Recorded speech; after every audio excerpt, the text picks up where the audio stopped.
नमस्कार, मैं राजन चौधरी एक बार फिर से आपके साथ हूँ। आज बहुत समय के बाद मैं आपके साथ किसी टॉपिक पे बात करने के लिए हाजिर हुआ हूँ और आज का जो टॉपिक है वो बेहद ही ज़रूरी है। आज इस मुद्दे पे मैं बात करने जा रहा हूँ। आज के समय को देखते हुए, आज की परिस्थितियों को देखते हुए उस मुद्दे पर बात करना बेहद ही ज़रूरी हो चला है, जहाँ संपूर्ण विश्व एक वैश्विक महामारी के रूप में एक बहुत ही बुरे दौर से गुजर रहा है। इसी दौरान पिछले कुछ समय में संपूर्ण विश्व में और खास करके भारत में एक और ऐसी महामारी पनप रही है जिस ओर हमारा ध्यान ही नहीं जा रहा। जी हाँ, एक और महामारी जिसकी वजह से न जाने कितने लोग दिन प्रतिदिन अपनी जान दे रहे हैं, जिसकी वजह से न जाने कितने लोगों के घर उजड़ गए, पूरा परिवार उजड़ रहा। मैं बात कर रहा हूँ डिप्रेशन की, मैं बात कर रहा हूँ मेंटल हेल्थ की, मैं बात कर रहा हूँ मेंटल इलनेस की। ये वो मुद्दे हैं जिन पे हम लोग बात ही नहीं करते। ये वो मुद्दे हैं अगर हम किसी के साथ शेयर भी करते हैं तो लोग हंसते हैं, लोग उस चीज़ को मजाक में लेते हैं। क्या आपने कभी सोचा है कि अगर कोई आपके पास आकर बोले कि भाई मुझे ये परेशानी है यार, मैं मेंटली बहुत डिस्टर्ब हूँ, क्या वो ऐसे ही किसी के साथ साझा कर लेगा? क्या वो ऐसे ही किसी को बोल देगा? लेकिन पलट के खास करके दोस्त लोग ये बोल देते हैं, अबे चल कुछ नहीं हुआ, हम है ना, चल हो। लेकिन देखिए, वो भी एक सपोर्ट है, अच्छी बात है, लेकिन कहीं ना कहीं उस तरीके से समझना, उस तरीके से कहने के चक्कर में हम उस मेन चीज को, उस मेन पॉइंट को भूल जाते हैं जो हमें समझना चाहिए। आज के दौर में जहां रिश्ते, अपनापन, ये सब चीजें खत्म होती जा रही हैं। अपने जो घरों के रिश्ते होते थे पहले और आज की तुलना में जमीन आसमान का फर्क आ चुका है। रिश्तेदारियों में आजकल जमीन आसमान का फर्क आ चुका है। अब ना वो रिश्तेदारी रही, ना वो अपने भाई मामा मौसी के लड़के रहे और ना वो पुराना समय रहा। लेकिन वो किस वजह से गया, क्यों गया? हमारी वजह से ना। अगर आज भारत में एक ऐसी महामारी पनप रही है जिसका इलाज नहीं है, या मैं ये कहूँ उसका इलाज है, तो वो सिर्फ इसकी वजह से, हमारी वजह से। अगर डिप्रेशन, मेंटल इलनेस अगर हमारे भारत में पैर जमा रही है तो उसका सबसे बड़ा कारण आप और हम हैं। और अगर इस बीमारी को खत्म करना है तो उसका सबसे बड़ा इलाज आप और हम हैं। अगर जरूरत है तो सिर्फ समझने की, उस माहौल को, उन परिस्थितियों को जिन्हें हम देख कर भी अनदेखा करते हैं। मैं आपके सामने कुछ आंकड़े पेश कर रहा हूँ।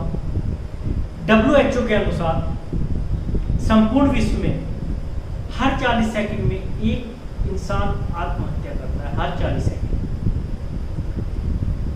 बहुत बड़ा आंकड़ा है, लेकिन यही सच्चाई है। यही वो दौर है जिसमें हम कहते हैं बहुत कुछ बदल गया। बदला है ना। पहले कितने लोग डिप्रेशन में जाते थे, कितने लोग पहले मेंटली डिस्टर्ब होते थे। क्यों? पहले लोगों के पास प्यार था, अपनापन था, अपने थे, और आज सिवाय दिखावे के और कुछ नहीं, सिवाय मतलबी होने के और कुछ नहीं। बहुत ही कम प्रतिशत लोग ऐसे हैं जो दूसरों की प्रॉब्लम को समझते हैं और उस प्रॉब्लम को समझकर उसका सॉल्यूशन निकालने की कोशिश करते हैं। कहने के लिए आज भीड़ है बहुत लोगों के पास। क्या आपने कभी कोशिश किया उस भीड़ में से कितने लोग हैं जो असलियत में आपके साथ खड़े हैं? बहुत से लोग हैं इस चीज को समझ चुके होंगे मैं किस बारे में बात कर रहा हूँ। एक और आंकड़ा है, विश्व में 79% आत्महत्या निम्न और मध्यम वर्ग के लोग करते हैं। 79%। जिसे आप क्यों, बहुत से कारण हैं, गिनाऊंगा तो वीडियो इतनी लंबी हो जाएगी कि आप शायद पूरी देखो ही ना। इस बीच एक रिक्वेस्ट है, अगर आपको लगता है इन मुद्दों पे बात होनी चाहिए तो इस वीडियो को अपने अपनों के साथ जरूर साझा करें।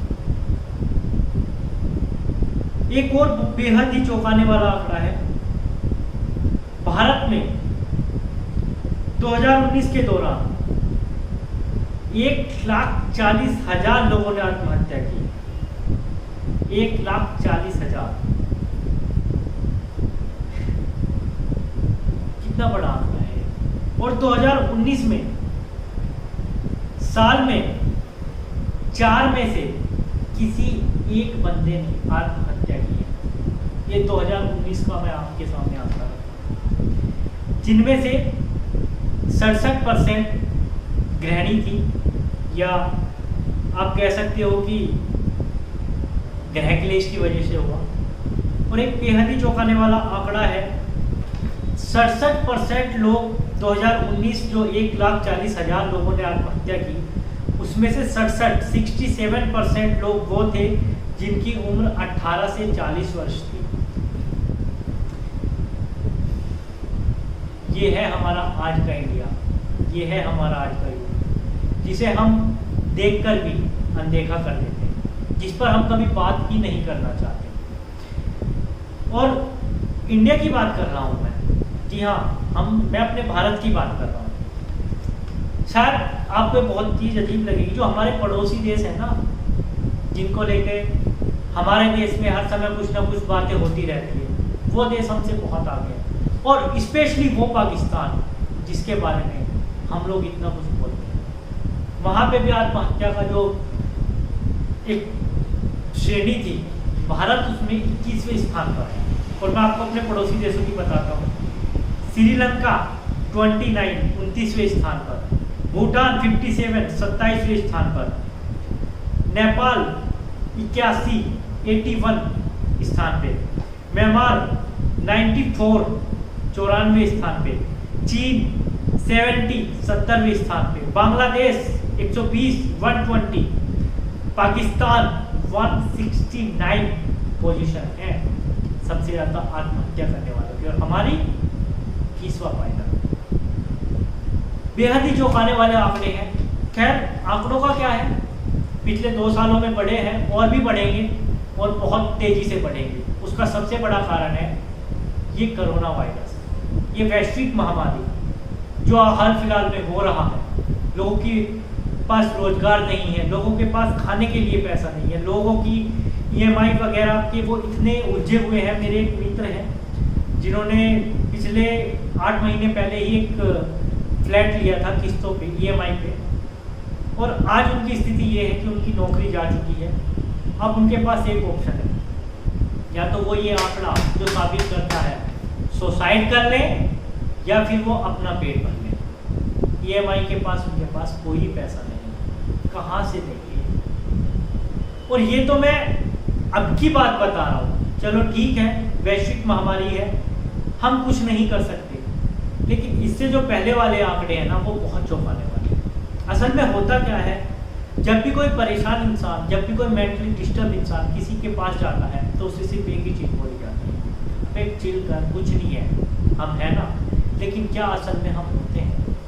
अगर किसी के साथ अनहोनी हो जाती है, अगर भगवान को कोई प्यारा हो जाता है, उसके मरने के उपरांत उसके घर जाकर उसके परिवार वालों से, रिश्तेदार वालों से, दोस्तों से, 1000 लोगों को मैंने कहते हुए सुना है, यार हमें नहीं बताया, हम ये कर देते, यार हमें नहीं बताया, हम वो कर देते।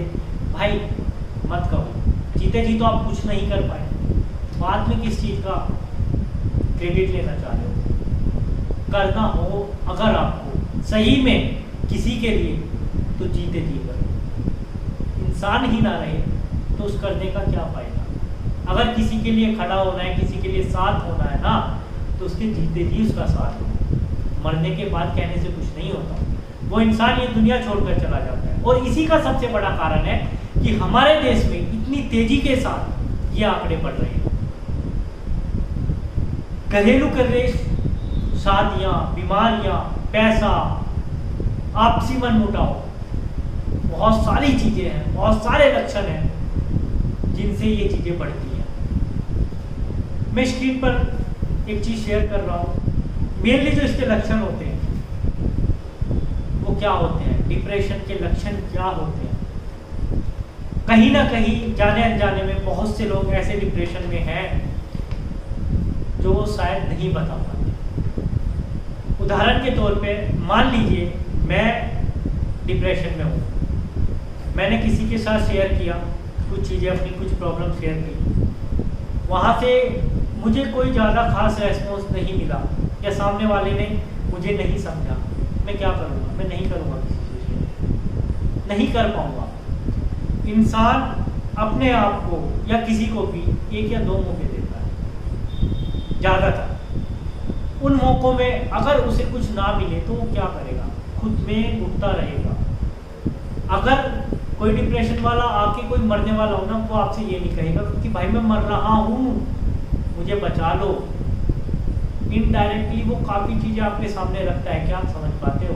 नहीं समझ पाते, इग्नोर कर देते हैं हम लोग, क्योंकि हम लोग आज की जीवन शैली अपना चुके हैं, जो जीवन शैली इतनी खतरनाक है कि हमारे आसपास क्या हो रहा है हम उसको देखना भूल रहे हैं, हमारे अपनों के साथ क्या हो रहा है हम उसको देखना भूल रहे हैं। सॉरी, हम काफ़ी सारी चीज़ें कर तो देते हैं, कहने के लिए हम बहुत हैं, भीड़ है हमारे साथ, लेकिन अगर हम कभी अकेले में बैठ के सोचते हैं ना कि क्या सच में वो भीड़ हमारे साथ खड़ी है, क्या सच में वो भीड़ उस समय हमारे साथ खड़ी रहेगी जब हमें उनकी ज़रूरत होगी? ऐसे बहुत कम लोग हैं जब जो ज़रूरत के समय हमारे साथ खड़े हुए होते हैं। और इसका सबसे बड़ा कारण है आज के समय में जो चीज़ें बदल रही हैं, जो रिश्ते नाते, जो भाईचारा बदल रहा है। इंसान का दुश्मन हो गया है। और डिप्रेशन को अगर कोई ख़त्म कर सकता है तो वो इंसान है। अगर डिप्रेशन बढ़ रहा है तो उसका कारण इंसान है, कहीं दूर जाने की ज़रूरत नहीं। इस महामारी का इलाज है, इस लाइलाज बीमारी का इलाज है। और जो लोग ये नहीं कहते कि डिप्रेशन इलाज नहीं है तो वो बहुत बड़ी गलतफहमी में जी रहे हैं।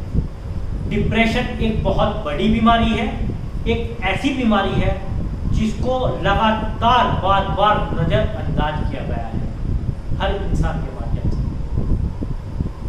मैं बस इतना ही कहूँगा, आपके आसपास यदि इस प्रकार की कोई भी है जो इस तरह से किसी परेशानी में जूझ रहे हैं तो दिल से उनका साथ दें, दिल से उनके साथ बैठें, उनकी बात सुने, उन्हें समझने की कोशिश करें। तो शायद आप समझ पाओगे या आप देख पाओगे हमारे देश में इस समय कितनी बड़ी संख्या में ये चीज़ बढ़ रही है। और इसको बढ़ने से अगर रोकना है तो हमें जागरूक होना पड़ेगा, हमें एक दूसरे के साथ खड़ा होना पड़ेगा। और ये किसी 1 या 2 इंसान के खड़े होने से नहीं होगा। हर इंसान को, हर दोस्त को, हर माँ बाप को, हर भाई बहन को ये जिम्मेदारी समझनी होगी, तभी हम इस चीज़ को खत्म कर सकते हैं। बाकी मैं तो यही कहूँगा, बुरा दौर है, गुजर जाएगा, सभी अपना ध्यान रखें, आसपास साफ सफाई रखें, स्वस्थ रहें, खुश रहें और दूसरों को खुश रखें।